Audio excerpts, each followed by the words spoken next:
The galaxy was old, stars had burned for billions of years, and empires had risen and fallen countless times.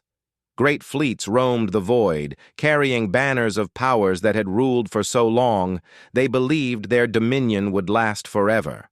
To them, small worlds and young species were nothing but dust scattered in the wind of eternity, and among those forgotten worlds was Earth. To the mighty races of the galaxy, Earth was insignificant. It was just another small sphere, circling a star that barely shone compared to the giants of the cosmos. A blue planet with clouds and oceans, fragile and untested. When the empires glanced at it, they saw no threat. They saw a weak species, with no fleets, no colonies, no voice in the councils of the stars. The Zorith Alliance laughed when their scouts reported humanity's existence. The Keth Dominion marked Sol as unworthy of conquest. The Arkar swarms, who consumed entire worlds, flew past without interest. They all believed the same thing. Let them remain in the shadows. They will never rise. But humanity was not asleep. Humanity was watching. Humanity was waiting. On Earth, life was not easy. Nations struggled with wars, greed, and division. People fought over land, resources, and faith. To the galaxy, these struggles were proof that humans would never be more than children quarreling in the dark. But what the empires could not see was the fire that lived inside mankind's heart. Even in their darkest hours, humans dreamed. They dreamed of the stars, of flight, of freedom. When one person saw only the ground, another looked up at the night sky and whispered, "One day, we will go there." Step by step, they climbed. First came fire, then came machines, then rockets that broke the pull of gravity. Humanity left footprints on the moon, built stations in orbit, and reached out toward Mars. Each step was small compared to the giants of the galaxy, but each step was a promise. One day, we will not be bound to Earth. The empires still ignored them. To the Zorith, humanity was amusing, like ants building hills under the shadow of mountains. To the Keth, they were harmless, like sparks that would die before becoming flame. And yet, sparks can become wildfire. The first real contact with the galaxy was not peaceful. When alien ships finally came to Sol, humanity was not welcomed into the stars. They were tested. The Zorith Patrol arrived with arrogance, scanning Earth's defenses and laughing at its weakness. They demanded tribute, obedience, submission, but Earth did not bow. Humanity resisted. It was a hopeless struggle. Alien weapons burned through satellites, destroyed colonies on Mars, and scarred the surface of the moon. Millions were lost in a matter of days. Cities trembled in fear. The blue planet seemed destined to remain broken, just as the galaxy had predicted. Yet something happened that the empires had not foreseen. The nations of Earth, once divided, began to unite. Enemies laid down their hatred because the truth was simple. They could no longer afford to fight each other. If they remained separate, they would be destroyed. If they stood together, they might survive. For the first time in human history, all of Earth looked in the same direction, toward the stars. In secret, humanity began to prepare. Factories deep, underground stopped making cars and planes, and instead shaped steel for something greater. Asteroid mines in the belt became hidden shipyards. Engineers whispered to each other about designs that had never been built before. Scientists worked, night and day, fueled not only by duty but by fear and hope. The galaxy thought humanity was broken. But in truth, humanity was building. Families sacrificed. Generations labored, knowing that the fruits of their work might never be seen in their lifetimes. They worked not for themselves, but for their children and their children's children. A silent oath spread across Earth. Never again will we kneel. And from that oath came the birth of a dream, a ship unlike any that had come before. Not a simple cruiser, not a fragile colony vessel, but something vast. something powerful. Something that could carry the voice of Earth into the heart of the galaxy. A mothership. The galaxy still did not see. The empires still mocked. The Zorith scoffed at the idea that such a small world could ever build something mighty. The Keth did not even bother to send spies. But humanity did not care. They did not need recognition. They only needed time. In the silence of space, in hidden stations, the first great hull began to take shape. Kilometer by kilometer, its frame grew. In its heart, reactors hummed, waiting to roar to life. Its armor was layered with metals pulled from asteroids. Its cannons, forged in secret, were powerful enough to pierce the shields of giants. It was not just a ship. It was a symbol. It was proof that Earth was no longer a forgotten world. And when the day came that it finally rose from the shadows, the galaxy would understand the truth. No one had expected Earth to rise. But the darkness would soon tremble. Humanity did not forget the day alien ships burned their skies. Every person alive remembered the terror. Some were children, clutching their parents as cities shook. Some were soldiers, powerless as their weapons failed against alien fire. Some were leaders, watching entire colonies vanish into silence. The pain was deep, but the memory became something greater. It became a seed, a promise, a whisper that spread from one generation to the next. We will not be weak again. First, the whispers were small. Engineers talked in quiet voices, sketching designs that no government dared to approve. Astronomers, staring at the stars, wondered if they could build something strong enough to go there and return.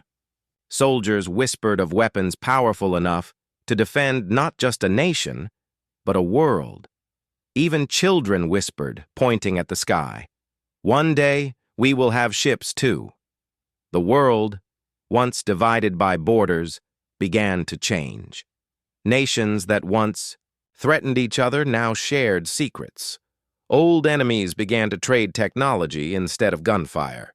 The memory of alien cruelty united humanity in a way nothing else ever had. The whispers grew louder. Hidden in the shadows, projects were born. Beneath, mountains, underground facilities came alive with light. Entire cities were built below the surface, not for living, but for building. The sound of hammers and welders echoed in places where no map showed a mark. In the asteroid belt, ships carved stone into steel. Small mining outposts grew into secret shipyards, hidden from alien eyes. If any patrol passed nearby, they would only see lifeless rocks, never guessing that deep inside, humans were shaping their future. On Earth itself, spaceports expanded at night. Scientists worked in silence, fueled by determination. They were no longer chasing dreams, they were preparing for survival. And everywhere, one single word carried power: mothership. The idea was simple yet impossible, a vessel so vast it could carry thousands, so strong it could face fleets, so enduring it could travel across the galaxy. Humanity had never built anything like it. The world barely had colonies, barely had defenses, but the whisper of the mothership spread faster than doubt. Fathers who once worked in factories now built components that would one day orbit the stars. Mothers who once worked in fields now carried metals to the forges. Children learned not only history, but also the science of propulsion, reactors, and shield technology. Every hand, every mind, every soul contributed. The empires did not see it. Why would they? To them, Earth was a wounded world licking its scars. They thought humans had accepted their fate. They believed no broken people could stand again. They were wrong. Years turned into decades. The whispers did not die. They grew. The first fragments of the mothership were tested in orbit, tiny compared to what it would one day become, but still strong enough to carry the hope of millions. The people on Earth cheered every time they saw a new light cross the sky, not knowing it was a secret piece of something far greater. Young cadets were trained in silence, told they were learning for exploration. But in truth, they were preparing for war. Pilots learned to fly fighters that did not yet exist. Commanders studied tactics for fleets that had not yet been built. Humanity trained for a future the galaxy would never expect. The whispers became voices. But whispers also carried pain. Resources were stretched thin. Families sacrificed comfort for the dream of survival. Food shortages came and went, yet the people endured. Factories collapsed under pressure, yet workers returned. There were protests, but even in anger, no one demanded that the dream be abandoned. Every sacrifice was remembered with a single thought. If we do not build, we will perish. And so the work continued. In the silence of the moon's far side, entire hangars filled with steel. Near Jupiter, stations grew around its moons like iron rings. Even Pluto, cold and distant, became home to hidden outposts where reactors hummed in secret. The galaxy slept while Earth whispered louder. Then came the first spark of proof. A prototype ship, larger than any human vessel before, was completed, in a hidden dock above Ceres. It was not yet a mothership, but it carried pieces of one, advanced shielding, reactors that glowed like caged suns, and cannons strong enough to pierce an alien hull. When it launched, only a handful of people knew. They watched in silence as it rose, engines flaring blue against the dark. For the first time, humanity touched the edge of what a mothership could be. One of the engineers whispered through tears, "This is only the beginning." And the whisper spread again. Children grew up hearing the story of that first prototype.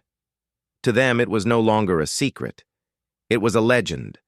They drew pictures of ships larger than mountains. They wrote songs about Engi. Her name was Erebus Rising, the first true mothership of Earth. The child of sacrifice, the child of whispers, the child of hope. She was not just metal, steel, and fire. She was a symbol. She was the first voice of a forgotten world, ready to speak back to the galaxy that had mocked it for centuries. When her frame was completed, silence filled the shipyards. Thousands of workers stood frozen, staring at her vast hull. She stretched across the stars like a new dawn, a leviathan forged by human hands. For many, it was a moment so powerful they wept. They had given years of their lives, and now their dreams stood before them, real, alive, waiting only for her heart to awaken. The day she lit her engines became the day Earth changed forever. Across the planet, news spread like fire. The mothership has risen. People poured into the streets. Old radios crackled with the announcement. Screens lit up in every home, showing the first images of Erebus rising as she floated above the earth, her engines glowing like suns. Children screamed with joy. Elders held their hands to the sky. Soldiers saluted. Workers who had built her cried openly. For the first time in history, the whole world was united not by fear, but by pride. Cities stood still. Cars stopped on highways. Factories halted. In villages and towns, people came out of their homes and looked up at the sky as if they could see her with their own eyes. The shadow of hopelessness that had hung over humanity for generations finally began to lift. Erebus Rising was more than a ship. Her hull was kilometers long, plated with metals drawn from asteroids. Her armor was layered to withstand the cannons of alien dreadnoughts. Within her heart roared a reactor that burned with the power of a small star. She carried fleets of fighters in her bays, weapons that could rain fire upon the strongest foe. But her greatest strength was not her guns or her shields. It was what she carried inside, the spirit of humanity. Every rivet, every circuit, every cannon had been built by hands that had suffered, sacrificed, and endured. Her walls held the sweat of miners, the blood of builders, the prayers of families. She was not just Earth's first mothership, she was Earth itself, forged into steel. When she made her first flight around the moon, millions watched in silence. The ship moved slowly, but her shadow was vast. Cameras followed her, broadcasting every detail, the glowing thrusters, the massive bays, the great cannons waiting like sleeping beasts. For the first time, the galaxy could no longer laugh at Earth. The Zorith Alliance received reports of Erebus rising. At first, their commanders mocked. "A single great ship? It will break before our fleets." But deep inside their council halls, fear grew. For the first time, humans had built something the galaxy did not expect. And fear, once born, does not die easily. On Earth, the people celebrated, but they also knew the truth. Erebus Rising was a beginning, not an end. One mothership alone could not protect the planet. The empires had thousands of warships. Humanity had one. But it was enough. It was enough to prove that humans were no longer helpless. Enough to give courage to build more. Enough to show that humanity would never again accept silence.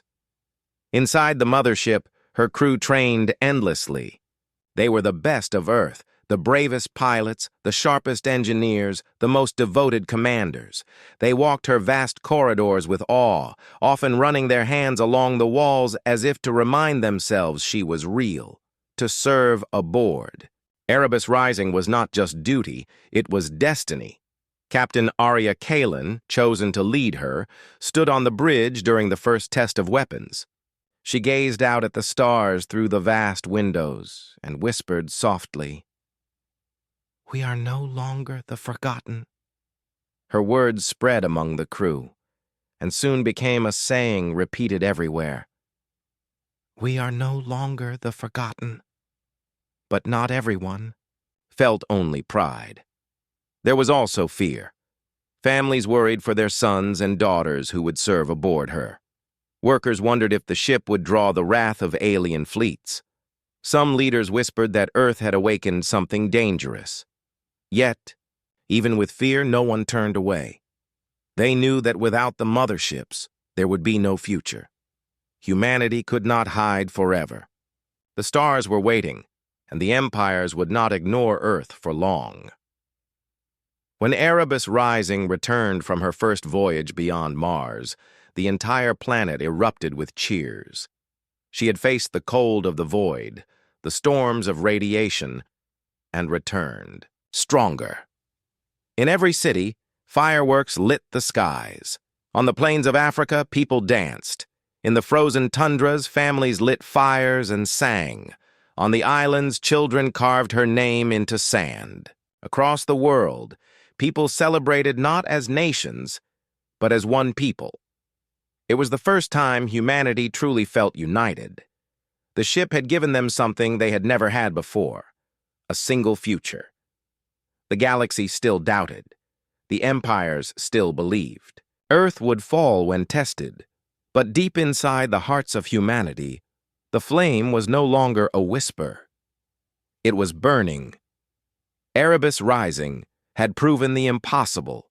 She had shown that a broken world could build something strong enough to touch the stars. She had shown that hope could become reality, that sacrifice could create miracles. She had shown that humanity would rise, and in the silence of the void, as her engines blazed like fire, one truth echoed across Earth and into the stars. The first, light had come. The rise of Erebus Rising did not go unnoticed. For a brief moment, the galaxy stared in silence. The empires who had once mocked Earth were forced to look again. They had expected nothing, and yet here was something, a ship so vast, so powerful, that even the oldest fleets could no longer ignore it. The Zorith Alliance was the first to respond. They were an ancient power, arrogant and proud, their fleets stretching across 1,000 systems. To them, the thought of a young world challenging their authority was an insult. Their leaders gathered in their shining halls, speaking with scorn. "A single mothership does not make a fleet," one commander said. "Earth has no colonies, no allies, no strength. They are a child playing with fire, another sneered. Then let us remind them of their place, the council decided. And so the order was given. A fleet would go to Sol. On Earth, whispers of this decision reached the highest leaders. Satellites hidden in the void had caught fragments of alien transmissions. Humanity now knew the Zoreth were coming. Fear spread quickly. For all its glory, Erebus Rising was still only one ship. The Zoreth were sending many. Entire fleets armed with weapons that had crushed civilizations long before humans had even learned to write. In council chambers, human leaders argued. Some wanted to hide the motherships, to delay the fight until more were built. Others wanted to stand and meet the enemy head-on. But the truth was simple. Whether they were ready or not, war was coming. In the hidden shipyards of the Belt, work continued day and night. Humanity did not stop after Erebus Rising. More hulls had already been under construction, waiting to rise. The forges glowed with fire, the miners dug deeper, the engineers pushed harder. The second mothership was nearing completion.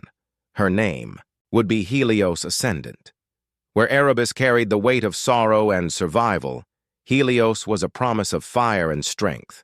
She was built faster, with the lessons of her sister, carrying even greater weapons and shields.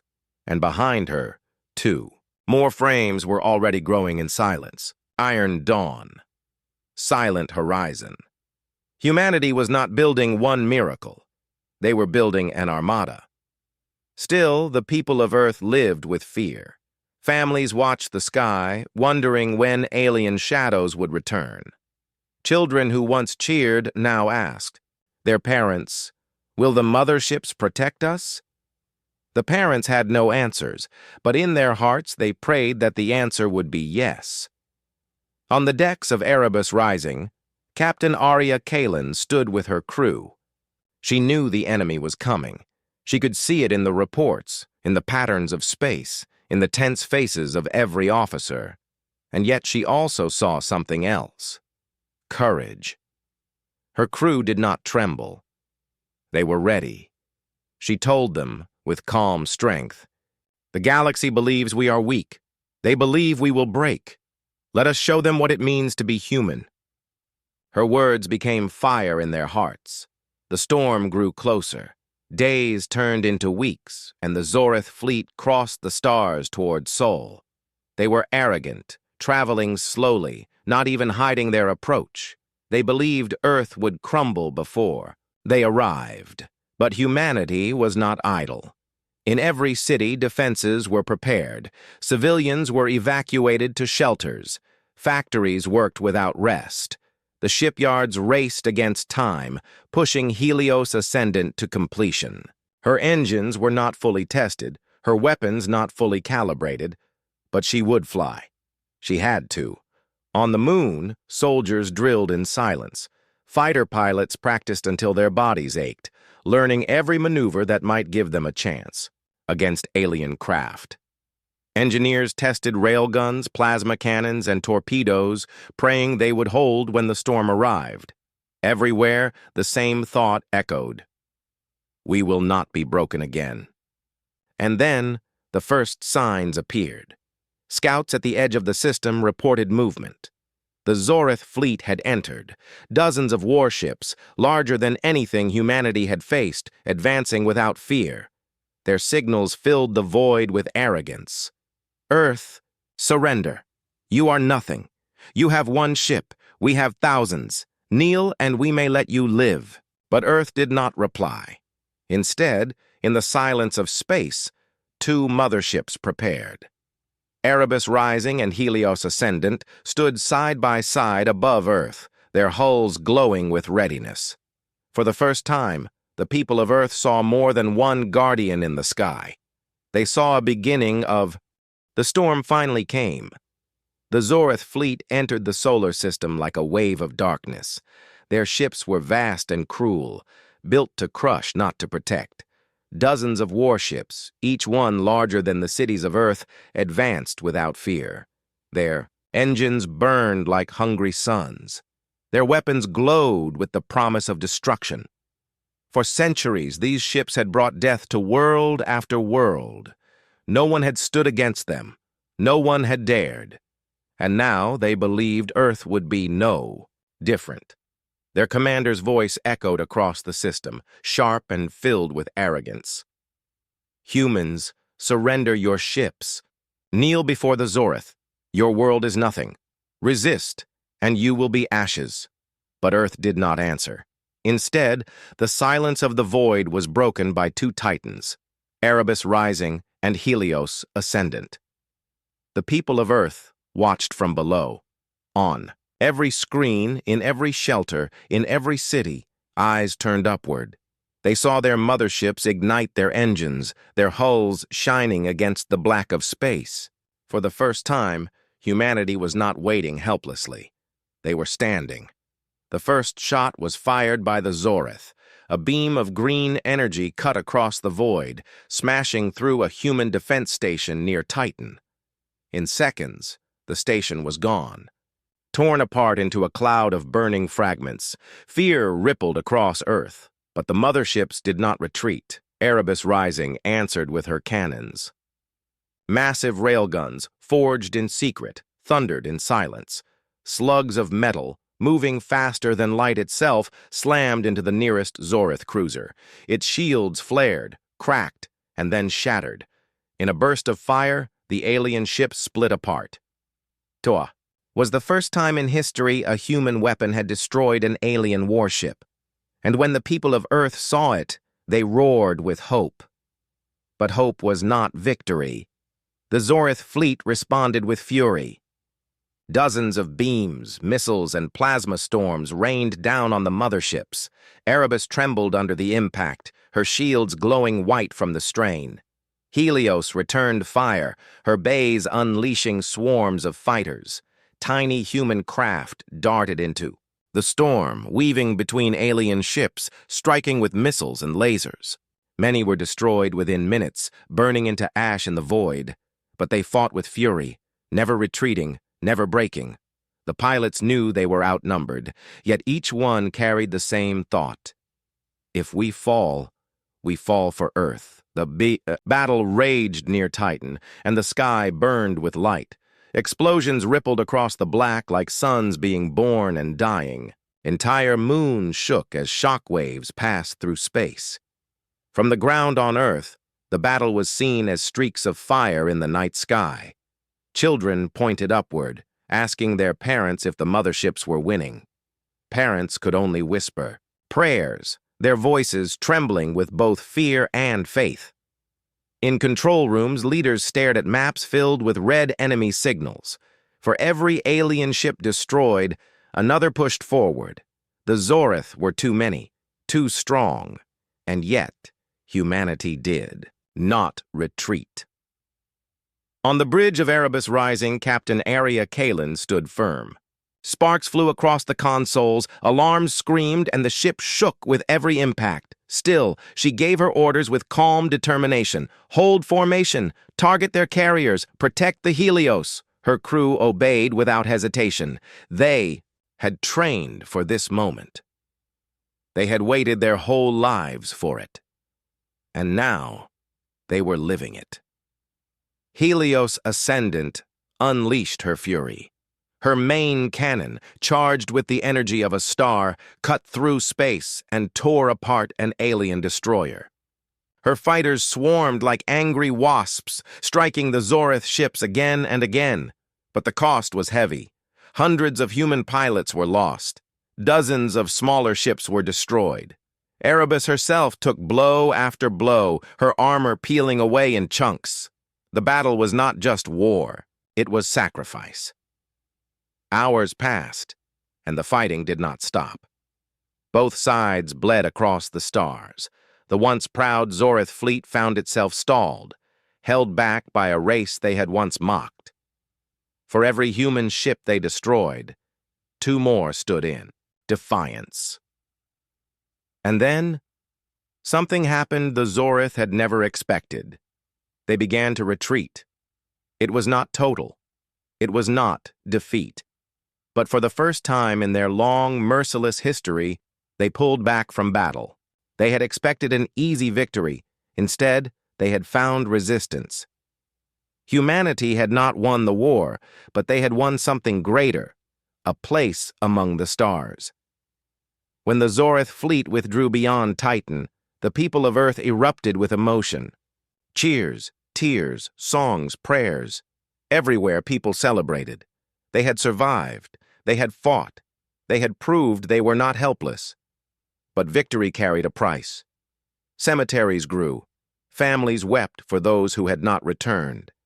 Cities mourned their defenders. The names of lost pilots were spoken with honor. Every death was carved into memory. Humanity did not forget the cost of their defiance. But they also did not forget what it had given them, the knowledge that they could stand. In the aftermath, Erebus Rising and Helios Ascendant returned to Earth orbit, scarred, battered, but alive. Their hulls bore the marks of battle, but to the people below they looked like giants, like guardians. For the first time, the galaxy had seen Earth's fire, and though the storm was far from over, though more battles would come, humanity knew one thing. They could fight. They would endure. And the fire that had been lit above Titan would never be put out. The stars no longer belonged only to the empires. For the first time, the stars also belonged to Earth. The Battle of Titan was over, but the scars remained. Space around Saturn was littered with debris. Fragments of alien ships drifted like broken bones. Pieces of human fighters floated silently, each one a tomb for a brave soul who had dared to fight the impossible. The silence after battle was heavier than the noise of war. It carried grief. On Earth, people cheered the retreat of the Zorith, but the celebration did not last long. Soon the truth became clear.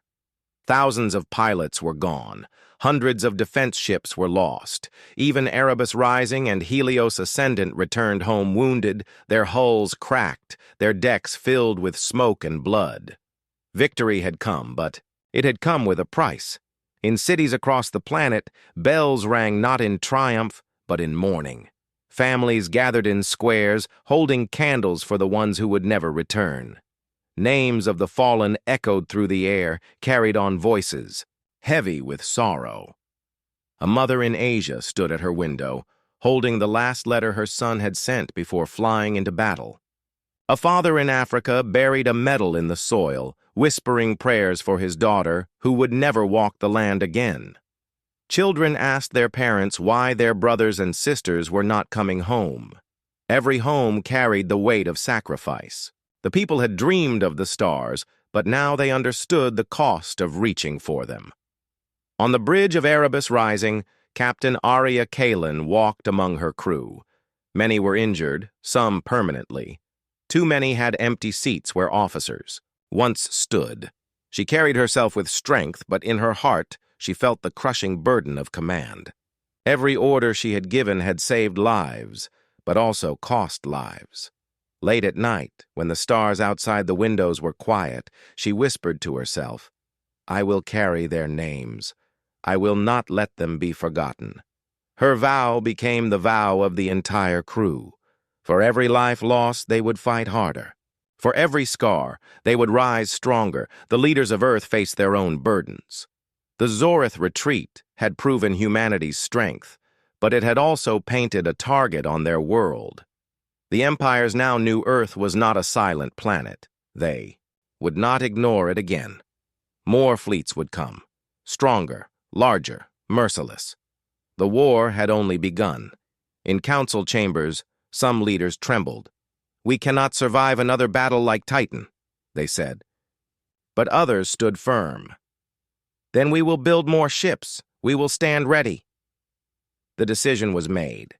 Shipyards expanded, forges blazed, and resources poured into the construction of new motherships. Humanity could not stop. They could not rest. If they slowed even for a moment, the storm would consume them. But even as humanity prepared, the sorrow of sacrifice could not be hidden. In hospitals orbiting the moon, soldiers lay in silence, staring at the ceiling, haunted by the screams of battle. Some had lost limbs, others their sight. Yet when asked if they regretted fighting, most answered with the same words. I would do it again. For Earth. On farms, in factories, in schools, people spoke with quiet pride, but also with tears. Every citizen understood that survival was no longer just the job of soldiers. It was the burden of all humanity. Children began to study harder, dreaming of becoming engineers, pilots, or builders. Workers gave more hours in the shipyards, often collapsing from exhaustion. Artists painted motherships not as machines, but as angels guarding Earth. The price of defiance was heavy, but it gave birth to something stronger than fear. Unity. And still the enemy did not sleep. Reports whispered across the void. The Zoreth were furious at their retreat. The Keth Dominion was watching closely. The Arkar swarms stirred in distant systems. The galaxy's great powers now saw Earth not as a forgotten child, but as a challenger. Humanity had revealed itself, and the galaxy would not forgive that. One night, above Earth, Helios Ascendant drifted in orbit, her scarred hull glinting in the sun's light. Inside her observation deck, a group of young pilots gathered. Some had flown in the battle, others were replacements, new and untested. They looked out at the stars, silent for a long time. Then one of them spoke. Do you think it's worth it? All the death? All the pain? Another pilot, older, nodded slowly. I saw Titan burn. I saw friends vanish in fire. But the months after the Battle of Titan were not quiet. They were filled with fire, sweat, and endless work. Shipyards across the Earth and moon burned with light day and night. Factories thundered as if they were the heartbeat of the planet. Men and women labored until their hands bled, building new ships, stronger weapons, and better armor. Children who once dreamed of simple lives now dreamed of stars and service. The scars of Titan had not weakened humanity. They had hardened it. Where once nations argued, now they stood side by side. Flags lost meaning. Borders faded. Humanity was no longer divided by land. They were united by survival, and survival demanded strength. The new motherships rose slowly, each one larger, faster, and stronger than the last. Their hulls gleamed with steel forged from the Earth's core, strengthened with minerals drawn from asteroids. Each ship was not only a machine of war, but also a monument of sacrifice, built with the memory of those who had fallen. One was named Aurora's Light, after the daughter of a pilot who had given her life above Titan. Another was called Iron, Resolve, carrying the spirit of the workers who built her with their bare hands. Each mothership carried a story, a piece of humanity's soul, and soon fleets of them filled the skies. But humanity did not only prepare, they also listened. Scouts, spies, and signals swept across the void, gathering whispers of the enemy.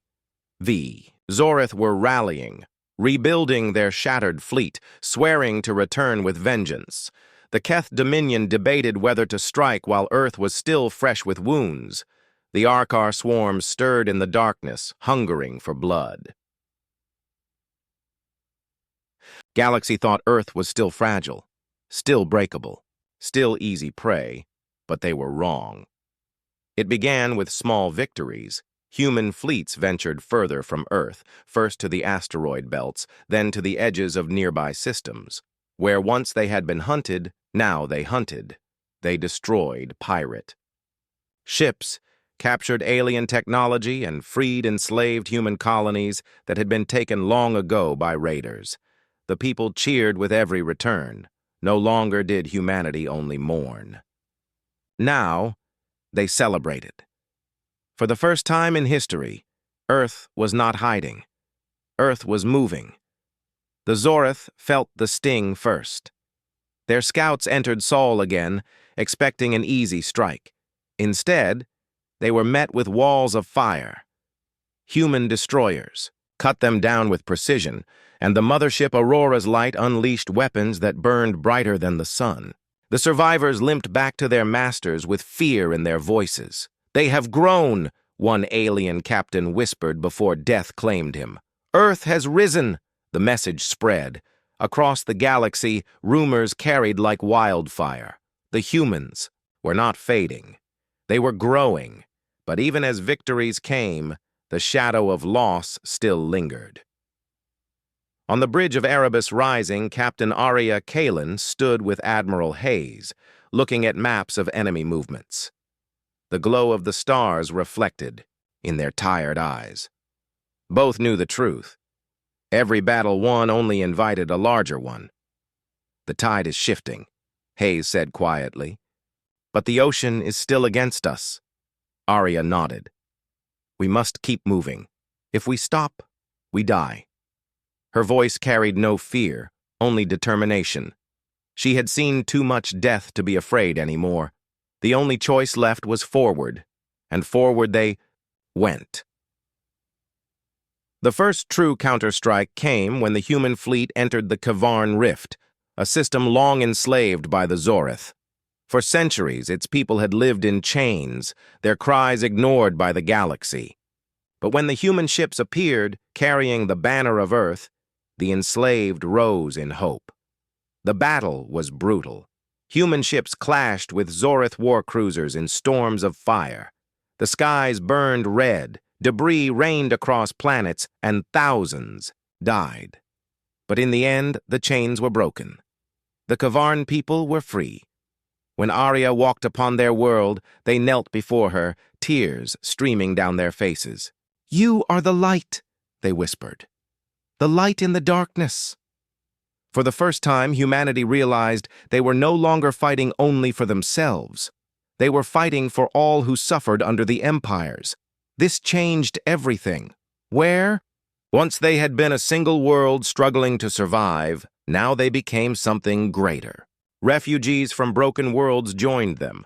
Scientists from alien species offered knowledge. Warriors who had lost their homes swore oaths to Earth. Humanity was no longer alone. They had allies. They had purpose. The galaxy had seen Earth as prey, but Earth was becoming a beacon, a symbol of defiance. Yet with light came shadow. The Zorith gathered their fleets in rage. The Keth Dominion sharpened their blades, preparing to strike. Even the Arkar swarms began to move, sensing blood in the void. The empires knew that if humanity kept rising, the balance of the galaxy itself would shatter. So they planned, they plotted, and they prepared for a storm greater than any before. But on Earth, in the quiet streets where children laughed and families rebuilt, there was no fear. There was only faith. Faith in the ships that guarded the skies. Faith in the soldiers who carried the weight of sacrifice. Faith in the fire of a world that refused to kneel. Humanity had endured the first blow. Humanity had paid the price. Now, humanity was ready to rise higher. The tide had turned, and though the storm was coming this time, Earth would not face it in chains.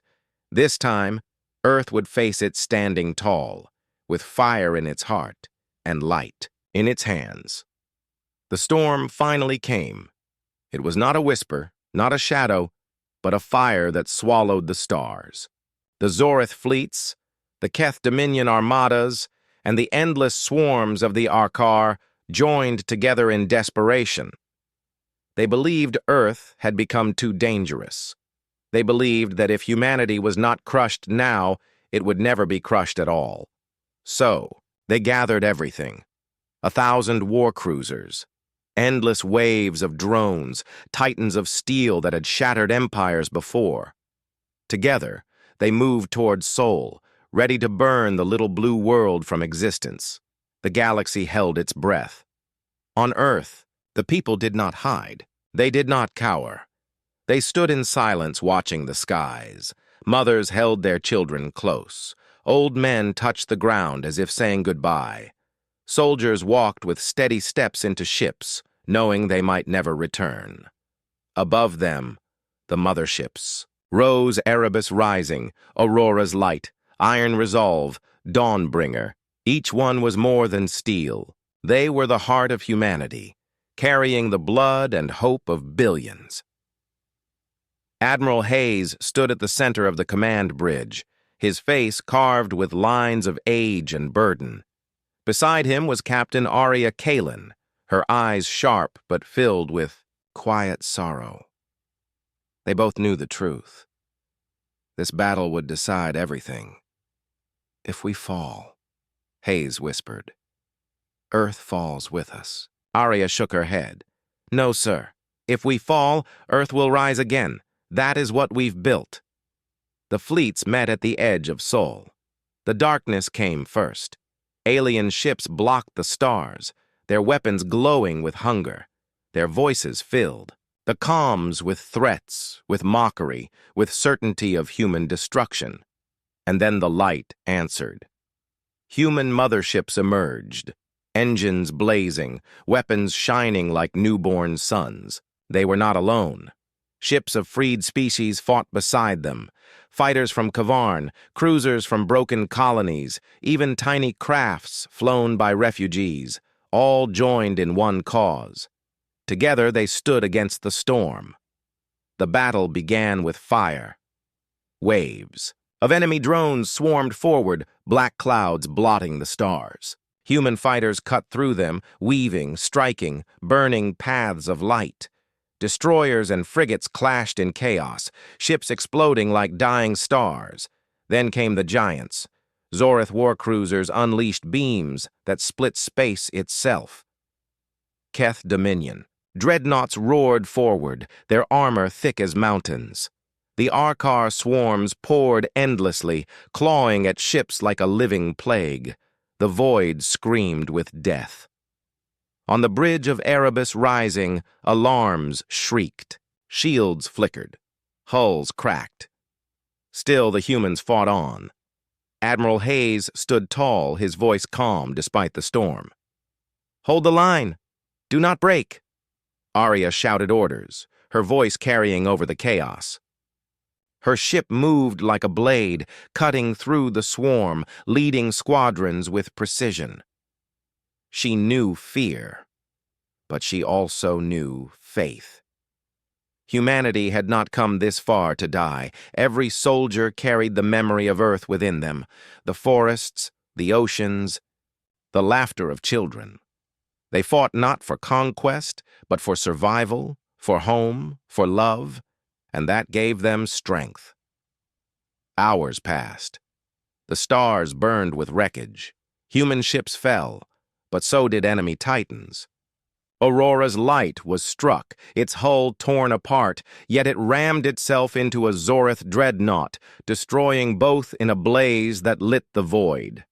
Iron Resolve lost half its crew, yet still it fired until its last breath. Sacrifice filled the skies. Still, the enemy pressed harder. For every alien ship that fell, another came. The endless swarm threatened to drown the light. Even the Allied fleets began to falter. Admiral Hayes knew they were reaching the breaking point. His voice was heavy. If we are to win, we must give everything. Arya's hands trembled, but her eyes did not. Then we give everything. At the heart of Erebus Rising, a weapon slept, a weapon never used before. It was born from Earth's last desperate brilliance, a core of energy capable of tearing apart fleets, but burning its own ship to ash. It was not meant to be survival. It was meant to be sacrifice. Hayes looked at it, then at Arya. One strike, it will cost us, but it will break them. Arya's chest tightened. She had lost friends, family, everything. And yet, as she looked at the chaos outside, she knew humanity needed a dawn. She nodded. Do it. The ship powered up. Energy roared. Like thunder, the enemy sensed it and rushed forward, desperate to end it before it began. The battle above Earth had ended, but the sky still burned. Shattered ships drifted in orbit like broken bones. Fires raged on the carcasses of Dominion vessels. The wreckage of human fighters fell through the atmosphere, streaking like shooting stars across the night. The silence that followed was not peaceful. It was heavy, filled with the weight of sacrifice. On the bridge of Sol's Wrath, Admiral Elias Rourke stood with shoulders heavy. His eyes scanned the glowing screens that showed the battlefield. The Dominion flagship was crippled, drifting with flames consuming its decks. Many of their ships had fled, vanishing into the darkness beyond the solar system. Humanity had won, but the cost had been high. Dozens of human pilots had given their lives. Entire squadrons were gone. Among them was Arya Kane, the young pilot, whose final act had destroyed the Dominion's super cannon. Her sacrifice saved Earth, but it left a scar on every heart that knew her. Rourke lowered his head. "She gave everything," he whispered. "They all did." The bridge was quiet. The crew did not cheer, did not smile. Victory had been earned with blood, and they all felt the weight of it. Down on Earth, the people wept and celebrated in the same breath. Families gathered in the streets, staring up at the glowing mothership that still floated above the clouds. Some cried for the ones who would never return. Some shouted with pride that humanity had stood against the galaxy's strongest conquerors. In small towns and great cities alike, people realized their world had changed forever. The stars were no longer distant mysteries. They were dangerous, alive, and watching. "Will they come back?" a boy asked his father as they stood on a hill, watching the burning trails in the sky. The father placed a hand on his son's shoulder. His eyes were tired, but firm. "Yes, but so will we." The Dominion's defeat sent shockwaves far beyond Earth. Across the galaxy, species who had never spoken the name of the blue planet now whispered it in awe. The silent world has risen. They defeated a Dominion fleet. They built ships in secret, ships that rival our greatest. Some spoke with fear, others with hope. Small civilizations long crushed by the Dominion began to dream. If Earth could stand, perhaps they could too. But for the empires of power, Earth's rise was a warning. The Kreth, the Elvari, the Zonar, all watched closely, their leaders filled with unease. A species they had dismissed as primitive had revealed strength beyond imagining. A hidden chamber on Sol's Wrath, Admiral Rourke and the leaders of Earth gathered. They were weary, but their faces carried resolve. They knew the battle was only the beginning. The Dominion would not forgive. They would return with more fleets, more weapons, more rage, and the rest of the galaxy, uncertain, divided, would be watching to see what humanity did next. For a long moment, the chamber was silent. Then one of the leaders, a woman with silver hair and calm eyes, spoke. "We have hidden for centuries. We have learned, we have built, we have prepared. But the time for silence has ended. The galaxy knows we are here. The question is, who are we going to be?" Her words hung in the air. Humanity had shown its strength, but now came the harder choice. Would they become another empire of conquest, or would they stand as something different, something greater? Admiral Rourke's voice broke the silence. "We are not conquerors. We are not dominators. We are protectors. We fight not for power, but for survival. And if others are willing to stand with us, then we will fight for them too." The council nodded slowly. They understood the weight of those words. Earth had always been silent, but now its voice would echo across the stars. Messages were sent, not of threats, not of conquest, but of truth. Across the galaxy, transmissions carried a single declaration from humanity. We were silent because we were learning. We saw the galaxy's wars. We saw greed destroy civilizations. We chose patience, but when darkness came to our home, we stood. We will not bow. We will not conquer. But let it be known, humanity protects its own. Those words reached distant worlds. They reached slaves under dominion chains who whispered them in secret with hope in their eyes. They reached peaceful species who had feared extinction. And for the first time, they believed in a shield that was not their own. But they also reached the great empires. To some, the words were noble. To others, they were a threat. Because if Earth could destroy a Dominion fleet today, what could it do tomorrow? On the Dominion flagship, still burning but limping through the void, Lord Kareth survived. His pride was broken, his anger boiling like fire. He had never been defeated so completely. His claws dug into the arm of his ruined chair as he swore. To the stars, this is not over. That world will burn. Their silence deceived us once, but when I return, I will silence them forever. His vow carried across what was left of his fleet. Fear of Earth had replaced arrogance, but with fear came hatred. The Dominion would not forget, and they would not forgive. Back on Earth, the scars of battle were clear. Funerals were held for the fallen pilots. Families gathered to honor those who gave their lives. Across the world, people placed candles. In windows, lights of remembrance glowing through the night. Children who had once dreamed of reaching the stars now dreamed of defending them. Artists painted the mothership rising from the sea. Writers filled pages with tales of bravery. Songs were sung in the streets, songs of pride and sorrow, and in the hearts of billions, something new was born. Hope. On the bridge of Saul's Wrath, Admiral Rourke stood once more, gazing out at the stars. The battlefield was quiet now, but he knew the silence would not last. He thought of Arya Kane and the others who had given everything. Their sacrifice had not been in vain. He spoke softly, but his words carried to every corner of the ship. They thought our silence was weakness. They thought we were blind. But now the galaxy knows the truth. We are here. We are ready. And we will not fall. Outside, Earth turned slowly beneath the mothership, a blue jewel shining brighter than ever before. Humanity had carried its weight into the stars, and nothing would ever be the same again.